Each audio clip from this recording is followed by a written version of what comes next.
September 1942, Port Moresby, Papua. General Thomas Blamey stood in front of exhausted, mud-caked soldiers who'd just retreated down the Kokoda track after weeks of fighting Japanese forces in conditions that would break most men. These were the 21st Brigade, militia troops, conscripts, boys barely out of school who'd somehow held off Japan's elite South Seas detachment long enough for reinforcements to arrive. Blamey looked at them with disgust. "You ran like rabbits," he said. The words hung in the humid air. Soldiers who'd watched their mates die, who'd fought delaying actions against overwhelming odds, who'd contracted malaria and dysentery but kept fighting. They just stared at him. One private later recalled, "We were so angry we couldn't speak. Here was this general, fresh from comfortable headquarters, calling us cowards. And we just saved Port Moresby." What happened next became one of the most controversial moments in Australian military history. Because those rabbits were about to turn around, march back up that nightmare track, and prove Blamey spectacularly wrong. But the real story isn't just about vindication. It's about what Australian command did behind the scenes to make sure the world knew exactly who the cowards really were. Let me take you back to July 1942, because you need to understand what these militia boys had actually done to appreciate how insulting Blamey's words were. The Japanese landed at Gona on July 21st with one objective: cross the Owen Stanley Range via the Kokoda track and capture Port Moresby. If Port Moresby fell, Australia would be cut off from American supply lines, and Japan could launch an invasion of mainland Australia. Standing in their way was the 39th Battalion, Militia. Not the battle-hardened AIF soldiers who'd fought in North Africa.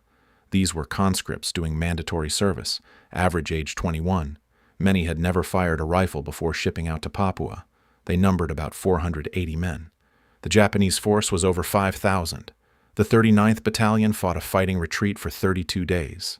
They'd make a stand at a village, inflict casualties on the advancing Japanese, then fall back to the next defensive position before being encircled. It was textbook delaying action, exactly what military doctrine prescribed when massively outnumbered. At Isarava, they held for 4 days against overwhelming odds. At Brigade Hill, they stopped a Japanese night assault that should have overrun their positions. They were buying time for the real army, the 7th Division AIF veterans from North Africa, to arrive and stop the Japanese advance. And it worked. By late August, the AIF had reinforced the track. The Japanese advance stalled. Port Moresby was saved, but the militia had been pushed back almost to Port Moresby itself. And that retreat, that tactical, necessary, doctrine-approved retreat, was what Blamey called running like rabbits. The soldiers were furious, but they couldn't say anything. He was a general. They were privates. Military hierarchy meant swallowing the insult, but someone else heard those words. War correspondent Chester Wilmot was there. He'd been on the Kokoda track embedded with the militia, watching them fight and die. He knew exactly what they'd endured. Wilmot's report on Blamey's speech hit Australian newspapers like a grenade. General Blamey addressed troops who had fought continuously for 5 weeks in the most difficult terrain and climate imaginable against a numerically superior enemy, and told them they ran like rabbits. Public outrage was immediate. Mothers whose sons had died on the Kokoda track demanded Blamey's resignation. Newspapers ran editorials questioning his leadership. The political fallout was severe enough that Prime Minister Curtin had to publicly defend Blamey while privately telling him to shut up. But here's what most people don't know. Australian military command was just as angry as the public. Not all of them. Blamey had his supporters, but the officers who'd actually been on the Kokoda track knew the truth. Brigadier Arnold Potts, who'd commanded at Isarava, wrote a scathing confidential report.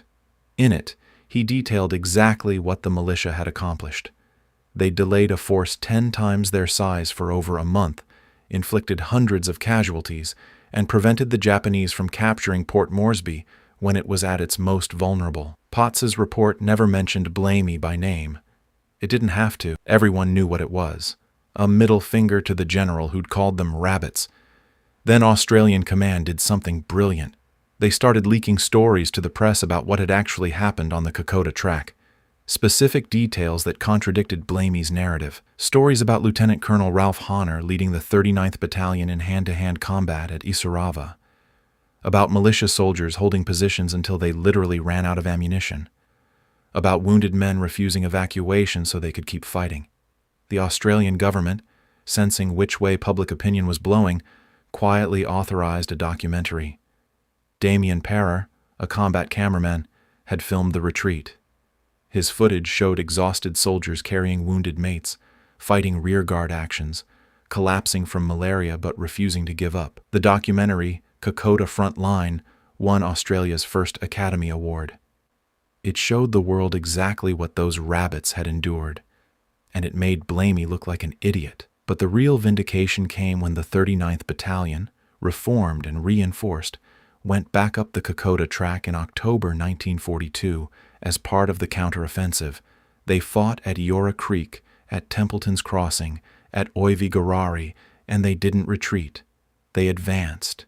Against the same Japanese forces that had pushed them back months earlier, they fought with a ferocity that shocked even veteran AIF units fighting alongside them. A Japanese officer's diary captured at Buna said, "The Australian militia fight with unexpected determination. They are not the poorly trained conscripts we were told to expect, not running like rabbits anymore." By January 1943, the Japanese had been pushed completely back across the Owen Stanleys. The 39th Battalion had redeemed itself. Not that they'd needed redemption, but Blamey's words had created a narrative they felt compelled to disprove.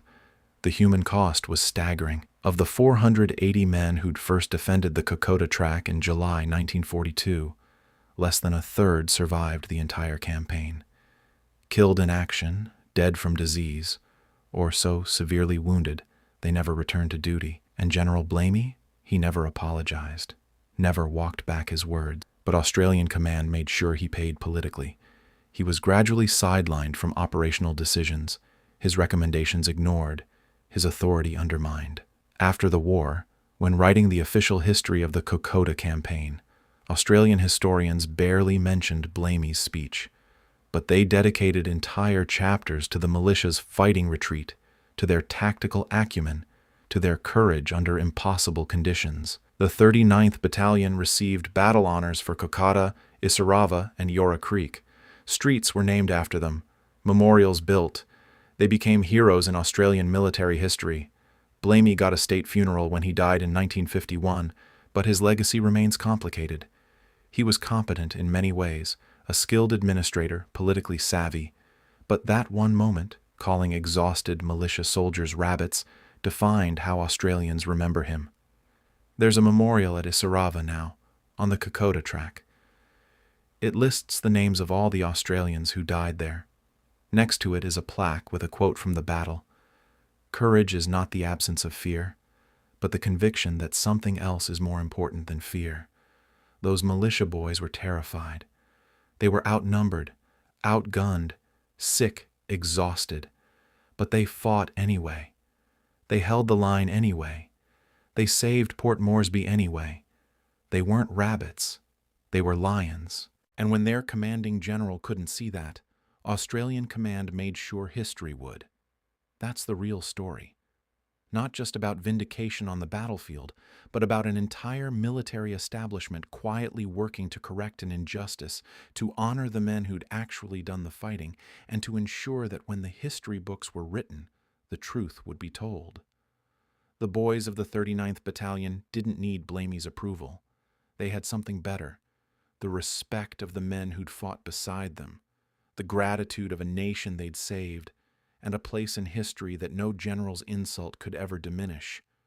Want to see what happened when those same militia troops went back up the Kokoda track for revenge? Check out the counterattack at Eora Creek, How Rabbits Became Lions in 48 Hours, where I show you the battle that made Japanese commanders rethink everything they knew about Australian fighting spirit.